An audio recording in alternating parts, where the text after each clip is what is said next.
Alléluia, gloire à Jésus, gloire soit rendue à notre Seigneur, gloire soit rendue à notre Dieu. Peuple de Dieu, c'est avec un cœur un peu lourd aujourd'hui que je suis là, un peu lourd parce que je vois comment est-ce que l'ennemi malmène les enfants de Dieu et souvent on ne s'en rend pas compte. Donc aujourd'hui, je voudrais adresser au Seigneur cette louange ou adoration avec un cœur un peu lourd, afin que mon Dieu, qui est capable de toutes choses, qui peut toutes choses, se manifeste. Alléluia. Le nom de Jésus, plus que tous les noms, Alpha, Oméga, aucun nom n'est comme le tien. Le nom de Jésus, il est plus haut que tous les autres noms. Alpha, Oméga, aucun nom n'est comme le tien. The name of Jesus, higher than all the names. Alpha, Omega, no other name like yours. Your name of Jesus is higher than all the names. You are Alpha, Omega, no other name like yours. Ton nom, Jésus, il est plus haut que tous les noms. Tu es l'alpha et l'oméga. Aucun nom n'est comme le tien. Oh, ton nom, oh Jésus, plus haut que tous les noms. Tu es l'alpha, tu es l'oméga. Aucun nom n'est comme le tien.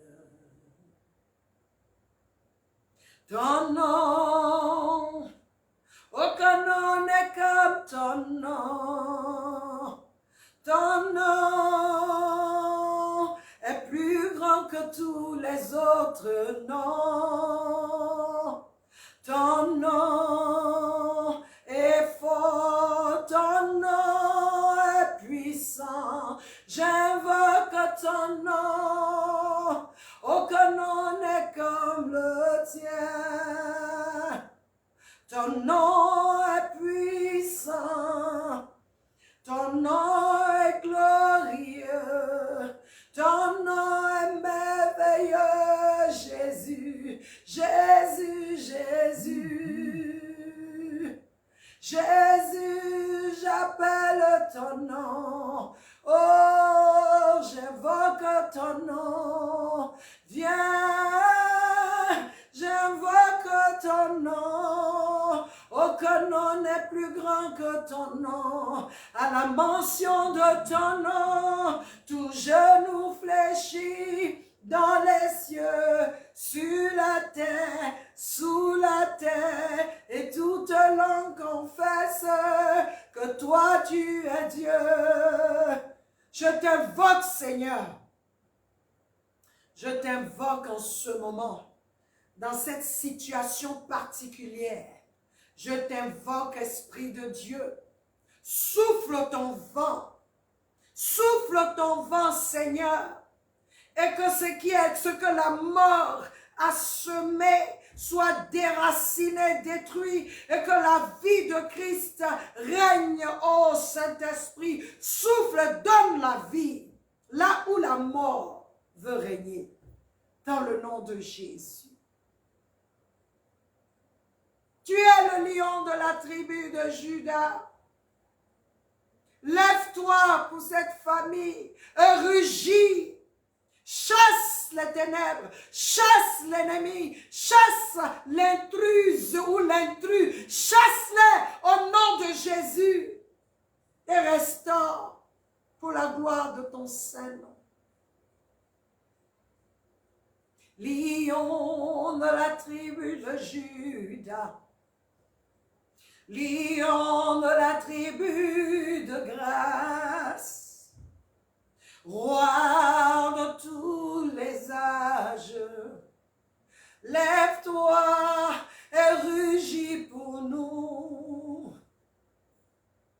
Lion of the tribe of Judah, Lion of the tribe of praise, King of all the ages, come on and roar, roar as the lion that you are, roar, roar, roar, roar.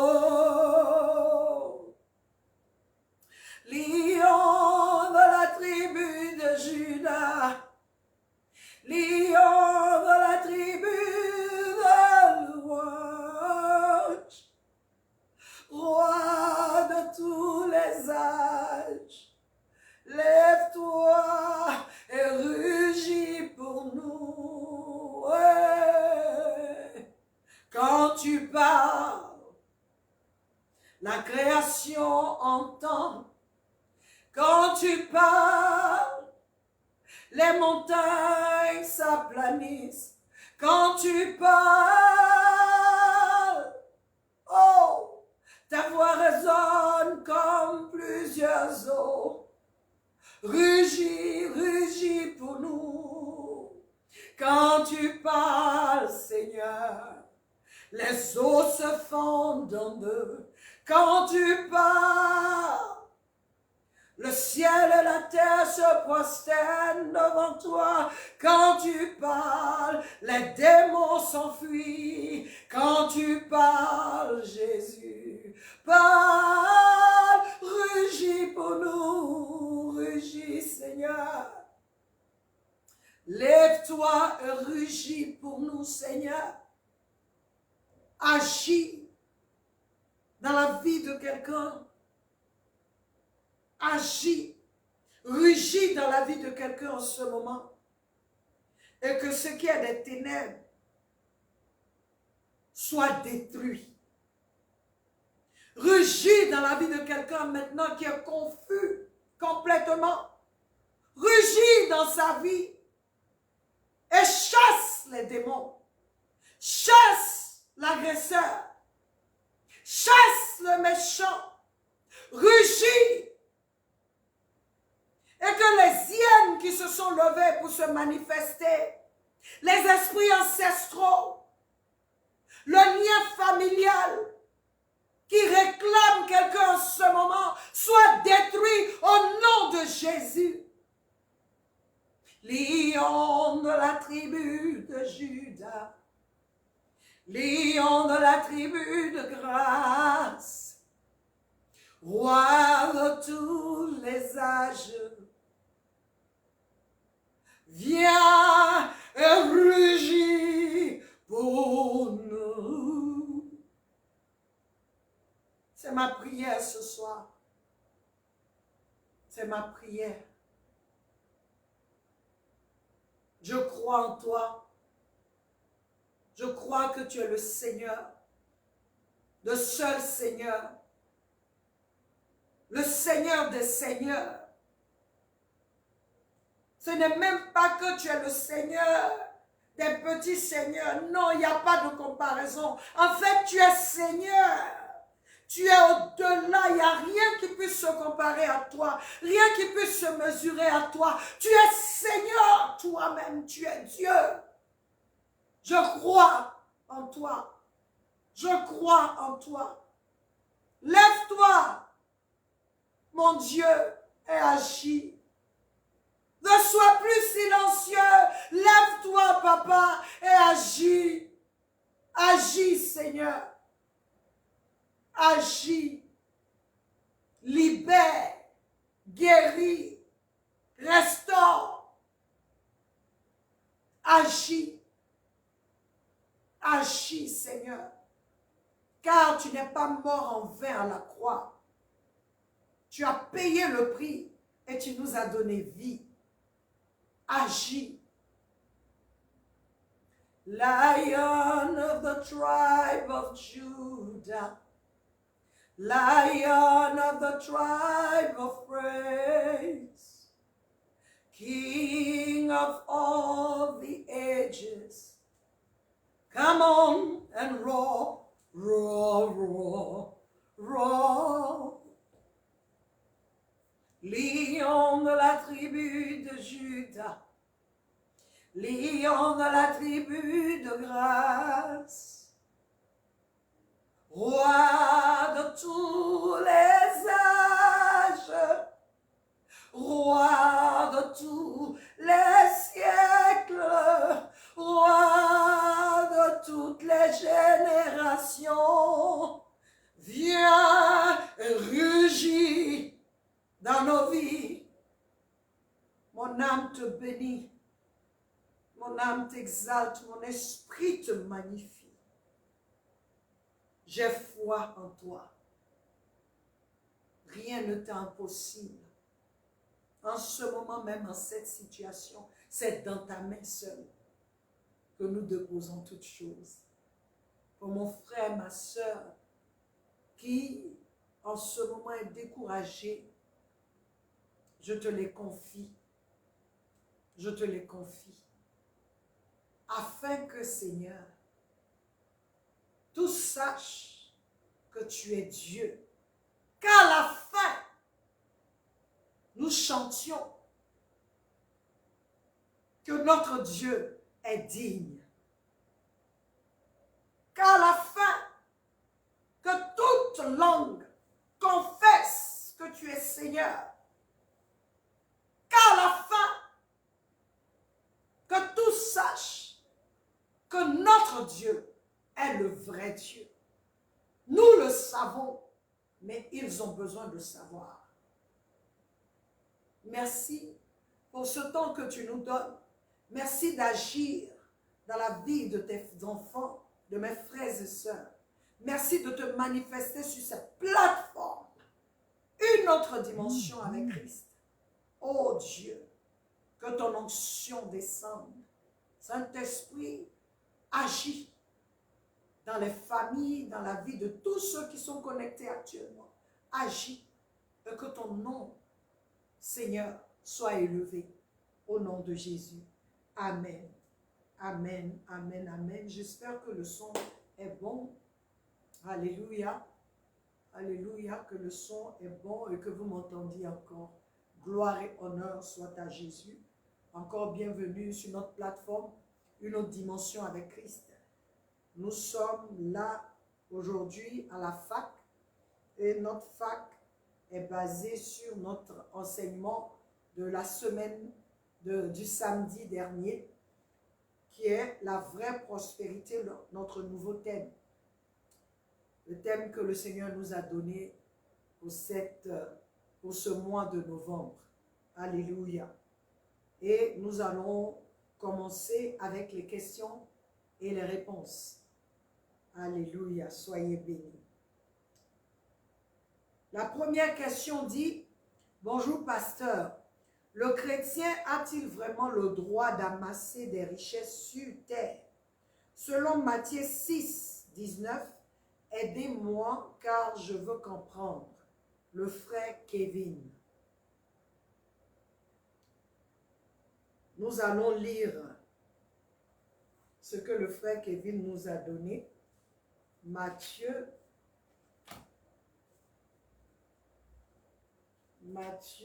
6, 19. Bonsoir Kevin, sois béni.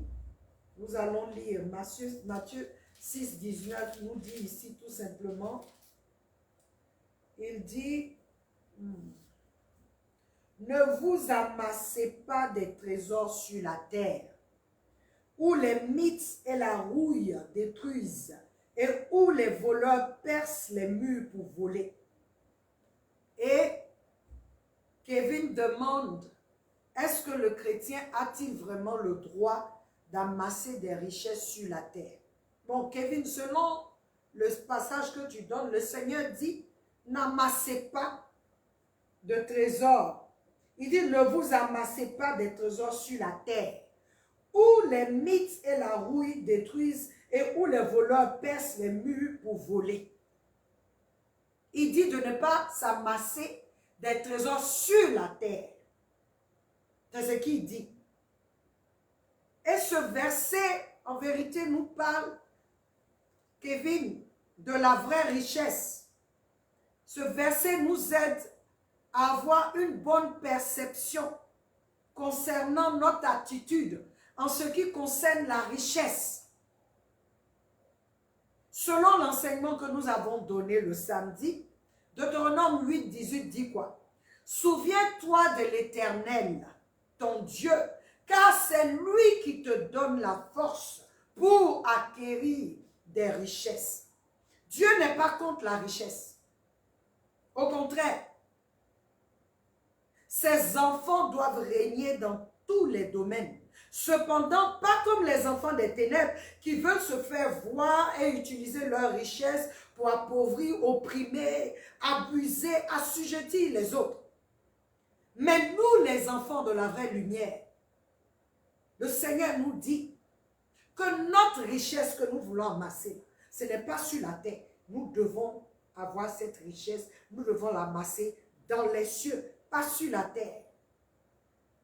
Donc, il ne parle pas d'une richesse qui est, que les mythes, comme on dit ici, peuvent ronger.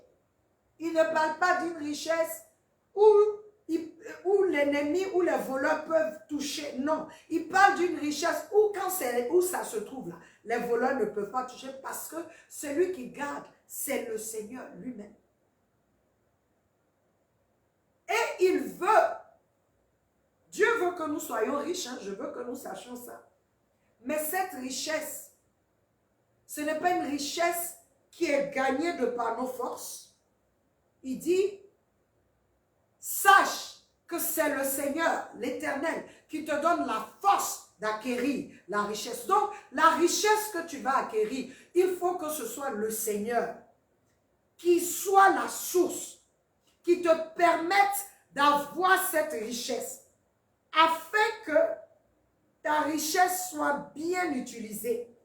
La richesse selon Dieu, Kevin, c'est nous, quand nous amassons une richesse, c'est notre richesse, c'est pour les besoins du royaume, c'est-à-dire c'est prendre soin des opprimés, prendre soin des pauvres, prendre soin des affamés, prendre soin des indigents, prendre soin des veuves, prendre soin des orphelins. Donc la richesse là, quand toi tu as ici sur la terre, c'est pour un but. Quand tu sais que c'est le Seigneur qui t'a donné d'acquérir cette richesse. C'est pourquoi Dieu te veut plus prospère que riche. Riche entre griffes. Riche entre griffes. Car la prospérité, ce n'est pas celui qui amasse des richesses, mais plutôt celui qui est distingué par la présence de Dieu, distingué par sa relation avec Dieu, celui dont la réputation vient de sa relation, son intimité avec Dieu, celui-là même est un homme prospère. Bill Gates est riche, mais il n'est pas prospère. Il est en train de divorcer. Il n'est pas prospère. Bill Gates dit, lui, sa richesse, là, il ne donne pas à ses enfants. Ils ne sont pas héritiers de ce qu'il a. Ce n'est pas un homme prospère. Pendant que la Bible dit un homme bien, là, il laisse l'héritage à ses enfants et aux enfants de ses enfants. Lui, il dit que non, sa richesse, là, ce n'est pas pour ses enfants. Il ne donne pas à ses enfants. Donc, tu sais, celui-là, il n'est pas prospère. Il est riche, hein, mais il n'est pas prospère. Parce qu'il est complètement en dehors de la vérité. Il n'est pas dans la vérité. Il ne fait pas ce que la parole dit.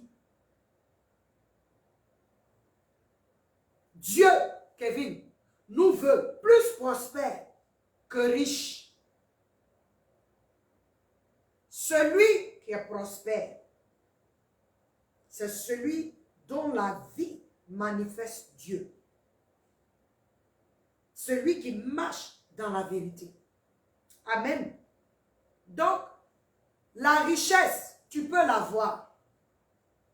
Mais assure-toi que c'est Dieu la source de ta richesse. C'est lui qui te donne la force d'acquérir cette richesse. Et cette richesse est utilisée selon Dieu. Amen. C'est pourquoi il a dit, ceux qui amassent. Parce que quand tu as la richesse, tu ne peux pas amasser. Parce que quand ça vient là, c'est pour bénir. Donc Dieu envoie son nom. Et tu bénis. Tu deviens une bénédiction. Tu deviens un canal dans la main de Dieu. J'espère que tu as compris. Deuxième question. Bonsoir, pasteur. Que mettons-nous exactement dans le mot prospérité aujourd'hui? Monsieur Conan. Bonsoir, Monsieur Conan, sois béni. Alléluia. Aujourd'hui, Monsieur Conan, le mot prospérité selon le monde, c'est celui qui a beaucoup de richesses amassées, beaucoup de richesses matérielles. C'est celui qui est riche et ça n'a pas d'importance comment il a acquis cette richesse. Ça n'a pas d'importance comment il utilise cette richesse selon le monde. Le monde définit la prospérité d'un point de vue matériel et rien d'autre. Dieu est éjecté de la prospérité selon le monde. Et cette vision a influencé un peu les enfants de Dieu. La prospérité selon le monde nous focalise sur nous-mêmes, sur nous et nous-mêmes. Moi, j'ai, je dois, c'est pour moi et moi. Et la prospérité selon le monde n'a pas de, c'est-à-dire, elle n'a pas de règles. À tout moment, puisque le monde, la prospérité, c'est le bien matériel. Donc, tous les coups sont bons le temps que toi, tu peux gagner, avoir.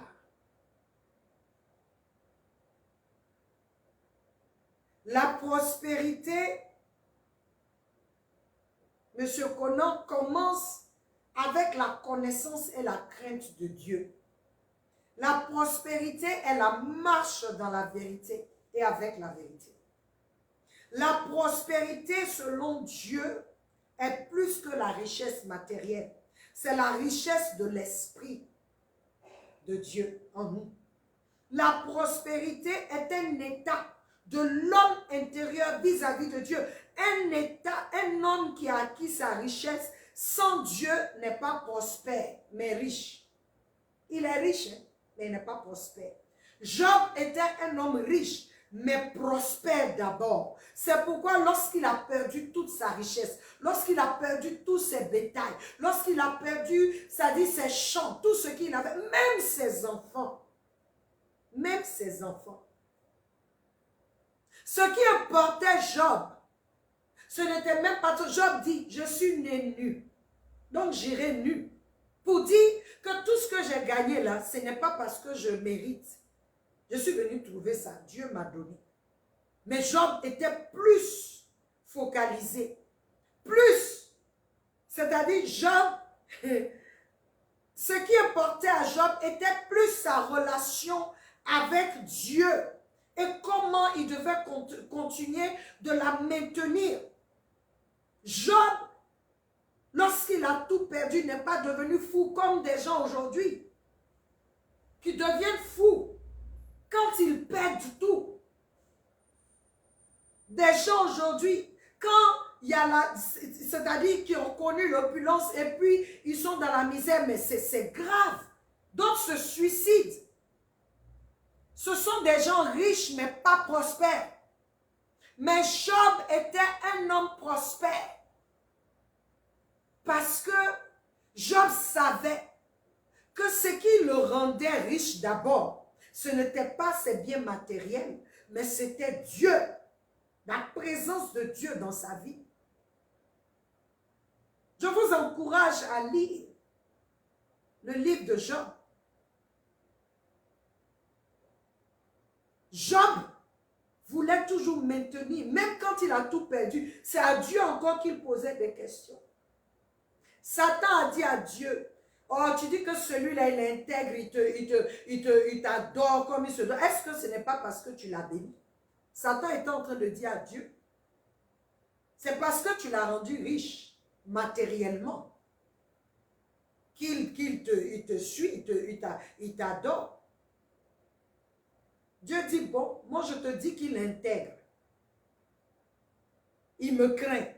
Dans ce cas, vas-y, garde tout si tu veux. Ne touche pas à sa vie. Mais garde tout ce que tu veux. Et tu verras que ce monsieur-là, je te dis qu'il intègre. Ce monsieur me connaît, il est prospère. Tu comprends? C'est pour te dire, monsieur Conan, que le monde a rattaché la prospérité au bien matériel. Ce qui n'est pas vrai, je vous ai donné la définition de la prospérité la dernière fois. Selon le Larousse, même pas selon Dieu, qui dit que c'est un état heureux de succès, un état heureux. Et je vous ai dit, quand on parle d'état heureux, on parle d'une profondeur. Ce n'est pas quelque chose de superficiel. On parle de quelque chose qui se passe à l'intérieur. Donc, on parle de l'homme intérieur.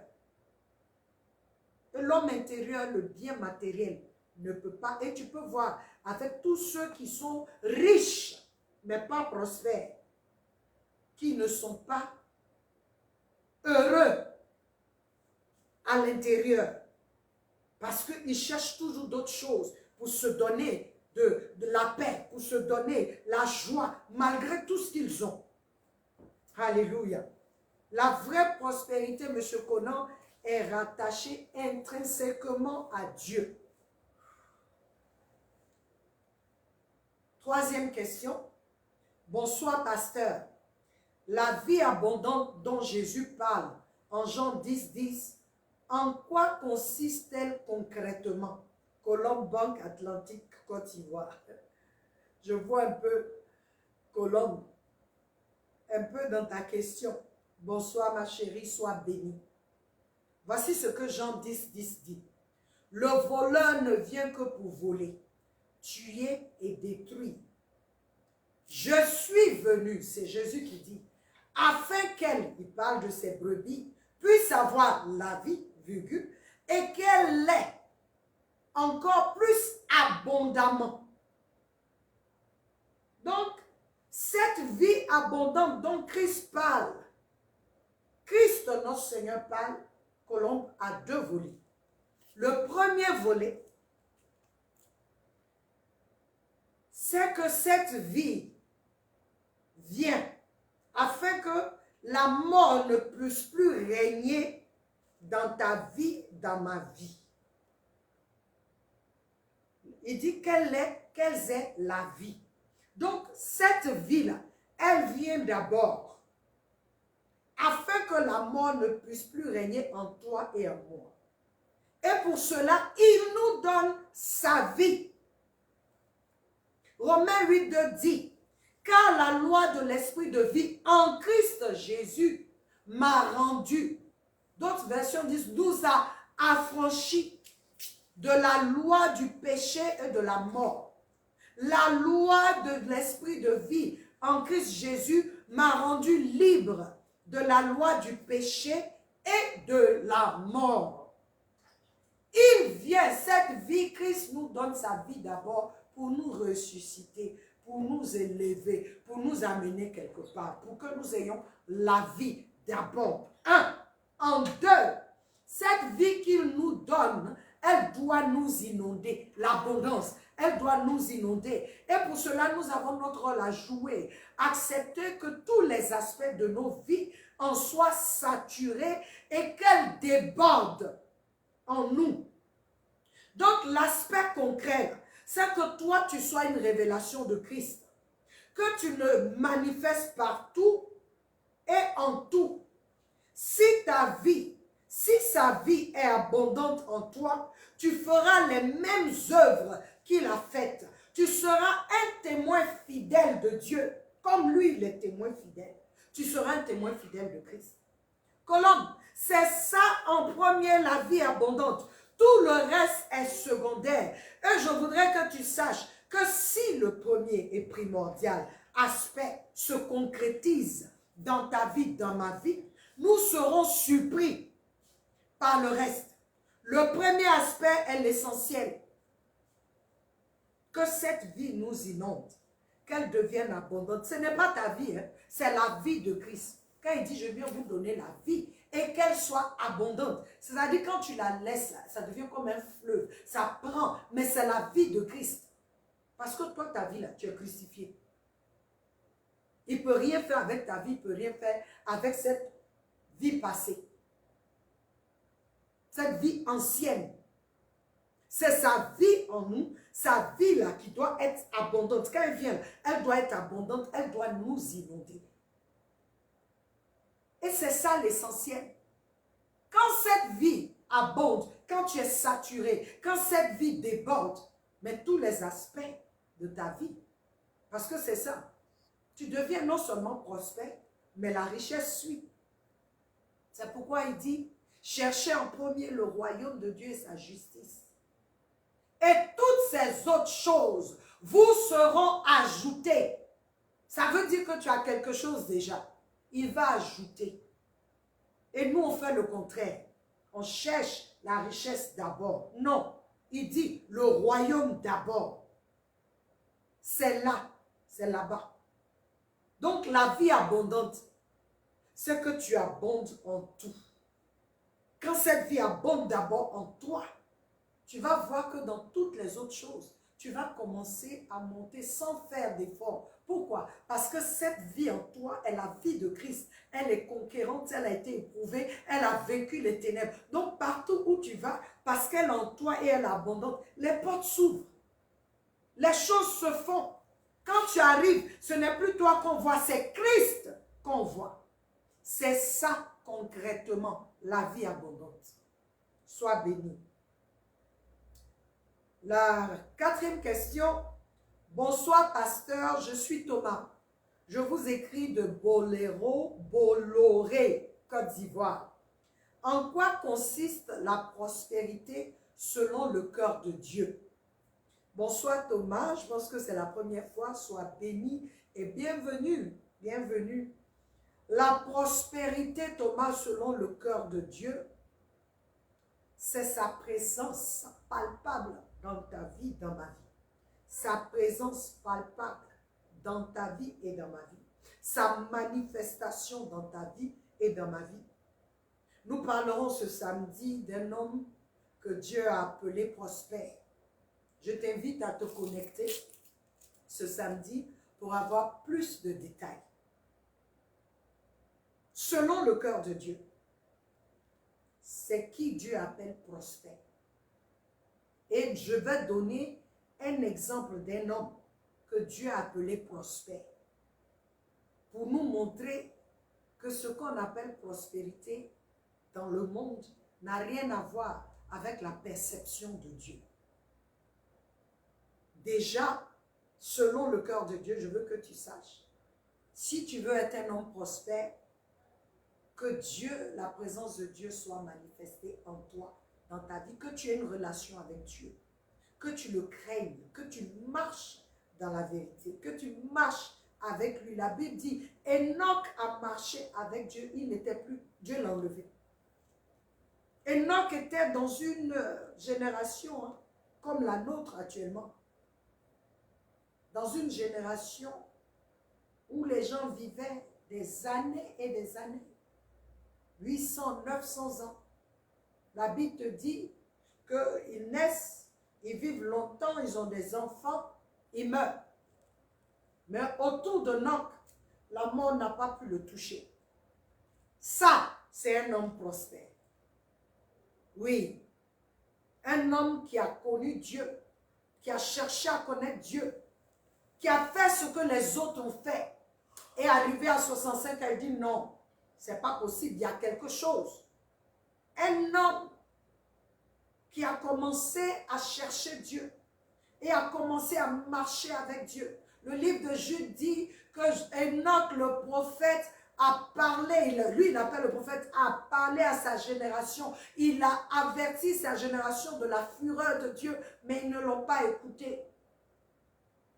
Mais il a prêché la justice de Dieu. Il a essayé, il a fait, mais il a marché avec Dieu. Et il a marché. Et Dieu l'a enlevé. Il y a une petite à qui on a demandé qu'est-ce que ça veut dire. Elle dit, ils ont marché jusqu'à... Dieu a pris Enoch pour partir. Oui, c'est ça. Un homme prospère, c'est un homme qui marche avec Dieu. Ce n'est pas un homme qui est matériellement comme ça. C'est rien devant Dieu. Parce que l'or et l'argent lui appartiennent. La richesse appartient à Dieu. C'est lui qui donne la force d'acquérir la richesse. Donc personne ne peut s'enorgueillir. Je suis riche parce que non, non, c'est Dieu qui donne la force. Que tu le reconnaisses ou pas. Mais veux-tu être seulement riche et pas prospère? Dieu veut que nous soyons plus prospères que riches. Sois béni et connecte-toi samedi. Nous allons parler d'un homme de Dieu qui était prospère, que Dieu a appelé prospère. Nous partons à notre dernière question. Bonsoir pasteur, ma question est peut-être bizarre, mais c'est une réalité que nous vivons dans nos assemblées. La prospérité est-elle acquise par la foi ou par le travail? Monsieur Gouané Yamsouko. Bonsoir Monsieur Gouané, soyez béni. Monsieur Gouané, la prospérité n'est pas acquise par le travail, mais plutôt par la foi en Dieu. Parce que je vois, je ne sais pas si je rentre dans votre tête, c'est comme si vous voyez la prospérité comme la richesse. Non. La prospérité, ce n'est pas de cette richesse dont on parle. La prospérité, c'est être avec Dieu. La prospérité étant la présence palpable de Dieu dans la vie d'un fils de Dieu, forcément, approfondément la foi. Parce que si tu n'as pas la foi, tu ne peux pas avoir de relation avec lui. Tu ne peux même pas le laisser se manifester en toi et par toi. Elle est acquise, la prospérité. La vraie est acquise et établie dans la foi. La prospérité, la vraie, n'est pas ce dont le monde parle. Ce qui a trait au bien matériel, non. La prospérité est spirituelle d'abord. La prospérité n'est pas cette richesse dont le monde parle, monsieur Gouané. Il y a la place du travail dans la maison de Dieu et il y a la place de la foi.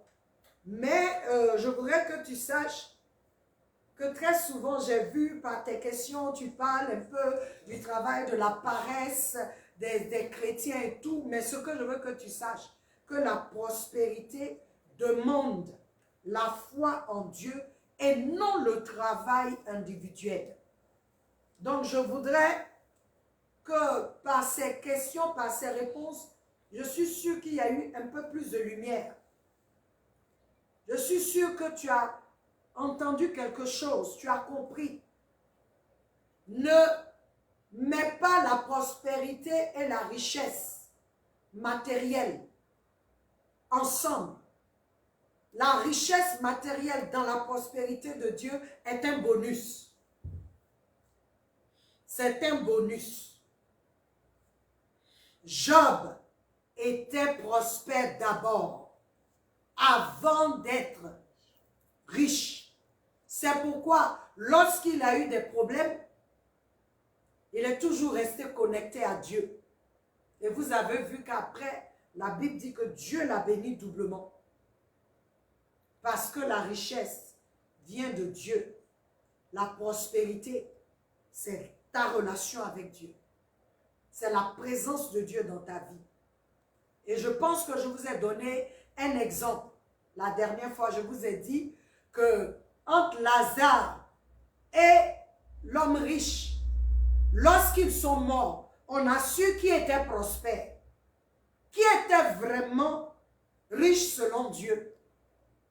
On dit que Lazare est mort. Les anges sont venus le prendre pour l'amener dans le sein d'Abraham. Mais quand l'homme riche est mort, il a été enseveli. On l'a enterré. C'est ce qu'on a dit, on l'a enterré. C'est-à-dire que lui, là, il est parti en enfer. Et Jésus, notre Seigneur, nous a relaté l'histoire de ce qui se passait là où toi et moi on ne voit pas.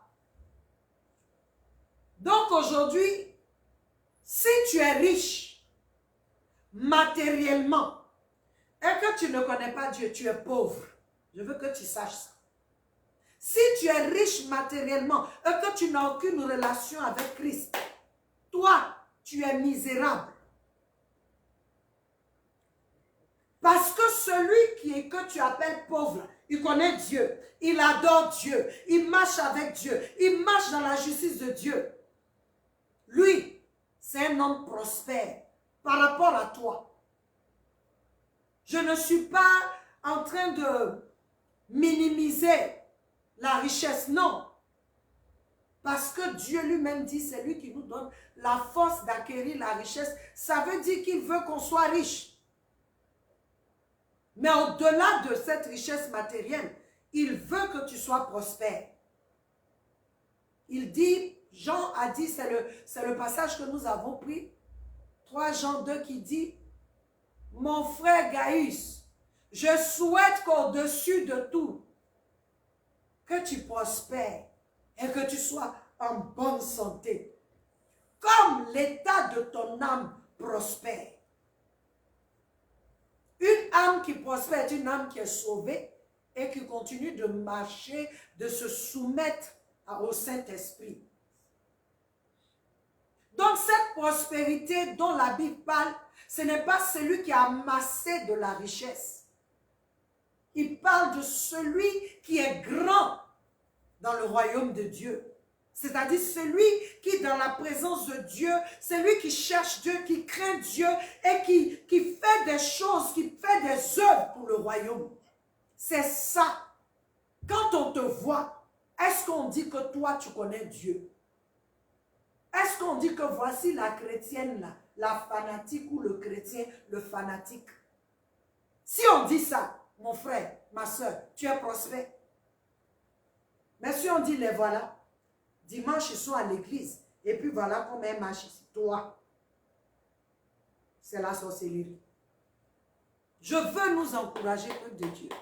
Parce que le monde aujourd'hui nous enseigne, nous donne une autre perception de la prospérité, la richesse. Si tu as amassé, si tu as une richesse qui n'a pas pour fondement la vérité, qui n'a pas pour fondement l'honnêteté, qui n'a pas pour fondement l'intégrité, toi, tu es misérable. Ceux qui sont riches à tout prix, qui se mettent dans les choses pour avoir, qui broutent, qui sont dans les faux coups pour avoir l'argent, ça va te rattraper. Reviens au Seigneur. Si tu étais dans le Seigneur que tu fais ça, viens dans le Seigneur. Cherche sa présence. Cherche sa face. Parce que c'est là où tu auras la vraie richesse. Si tu es riche, que tu ne connais pas Jésus-Christ comme Seigneur, tu penses que ça va. Je n'ai pas besoin de Dieu. On n'a pas besoin de Dieu à cause des richesses.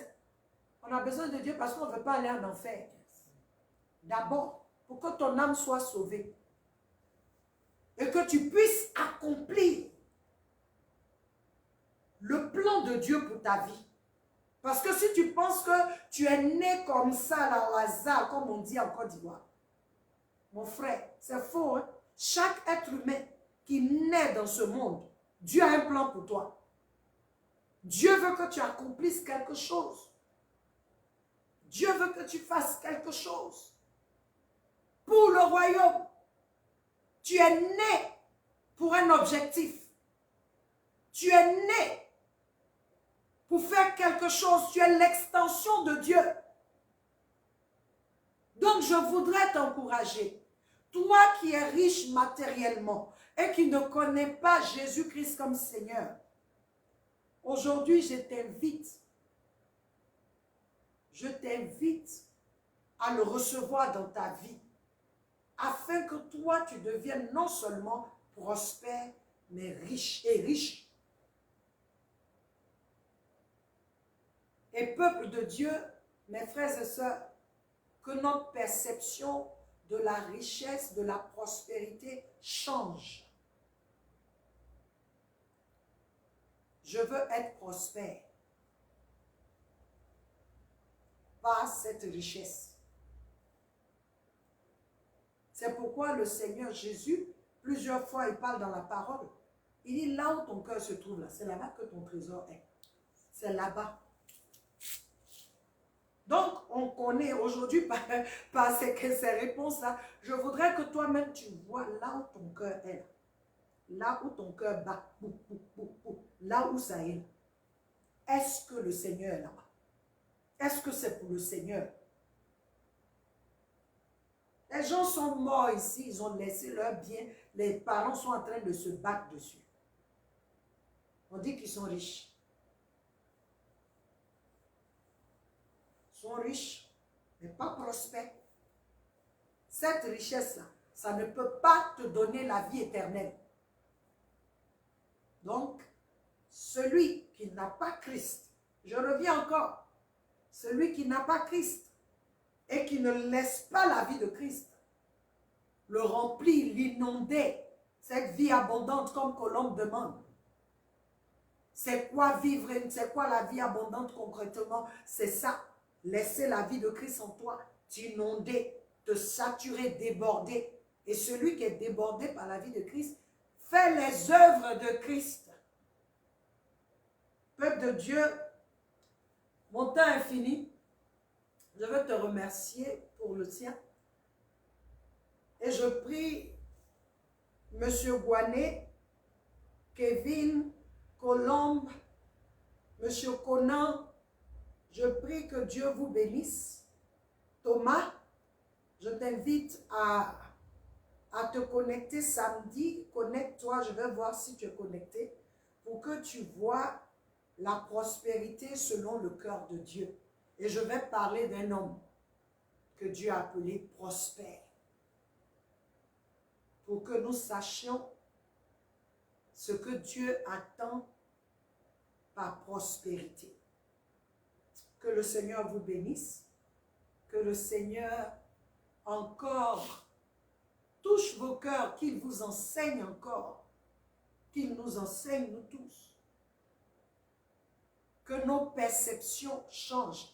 Paul dit que nos pensées soient renouvelées. Oui, l'ignorance tue. Aujourd'hui, on entend beaucoup de choses. Ah, on disait que les pasteurs étaient pauvres. Donc aujourd'hui, il y a un genre de prospérité. Le pasteur aussi doit avoir. Le pasteur aussi, un enfant de Dieu aussi. Mais tu dois avoir quoi? Si tu as Dieu, tu as plus. C'est lui maintenant qui te met sur le chemin pour acquérir des richesses. Donc aujourd'hui, il y a des gens qui mentent, qui vous mentent. Donne 100 000, je vais prier ça, ça va arriver. Mais il faut aller chez un marabout en même temps. Le Seigneur nous dit que le don qu'il nous a donné, ce n'est pas pour, comment on appelle ça, commercialiser. Mais je crois que celui qui est béni, parce que tu as prié pour lui, peut venir te faire une offrande. Oui. Car Paul dit, Paul, le même Paul, il dit encore que lorsque vous êtes bénis des choses spirituelles, en retour vous bénissez dans les choses naturelles, physiques. Mais on ne va pas en premier. Je ne viens pas ici vous enseigner parce que je m'attends à ce que vous m'envoyez des dons. Tes dons là, ça peut m'empêcher d'aller en enfer ou bien au paradis. Tes dons peuvent m'envoyer en enfer. Pourquoi? Parce que si je viens ici et que mon cœur, c'est pour que toi tu me fasses des dons, il y a un problème. Il y a un problème. Moi, Je veux être prospère. Faire ce que Dieu veut, marcher avec Dieu. Et je ne manque de rien. Aujourd'hui, peuple de Dieu, vous vous laissez berner, vous vous laissez mentir par des charlatans. Je ne suis pas parfaite, mais je veux que vous ouvrez vos yeux. Il y a des gens, vous mangent jusqu'à... Et puis c'est là-bas que vous restez. C'est là-bas que vous allez faire des choses. Mais et puis votre vie est misérable. Parce que quand vous êtes en train de faire vous-même, là, vous voyez qu'il y a un problème. Faites attention. Faites attention. Dieu nous veut plus prospères que riches des biens matériels. Dieu nous veut plus prospères que riches. Parce que quand Dieu te bénit même, c'est pour être une bénédiction pour les autres. Oui. Il te bénit, c'est comme un robinet. Quand l'eau coule là, ça mouille. Hein? Mais l'eau la sort. Hein? Ça sort seulement. Pour que les gens puissent en bénéficier. Boire, se laver, faire des choses avec. Quand le robinet est ouvert, l'eau coule. Le robinet, les parois sont mouillées. Donc tu seras mouillé forcément. Mais si ta motivation, c'est parce que tu veux être mouillé, que tu t'ouvres, c'est là-bas la sécheresse va venir. Dieu, il ne joue pas. Notre Dieu, en fait, on se moque de lui dans tellement de choses. Peuple de Dieu, il est temps, nous sommes dans la fin du monde, c'est en train de venir. Est-ce que le peuple de Dieu peut se lever et chercher plutôt la prospérité que la richesse? Toi, tu penses que tu vas aller quelque part, il y a la mort, quand tu rentres, tu donnes la vie, les gens ne vont pas te suivre. C'est ce que nous devons chercher, établir le royaume de Dieu, être des vases que le Seigneur utilise, où la présence de Dieu est manifestée, où ma réputation n'est pas basée sur, je ne sais pas, des choses futiles, mais qu'on dise, waouh, c'est une femme de Dieu, c'est un homme de Dieu. Dieu fait ça, qu'on te connaisse à cause de Dieu. Jésus, là, on le connaît à cause de quoi? À cause de Dieu, à cause des choses qu'il faisait.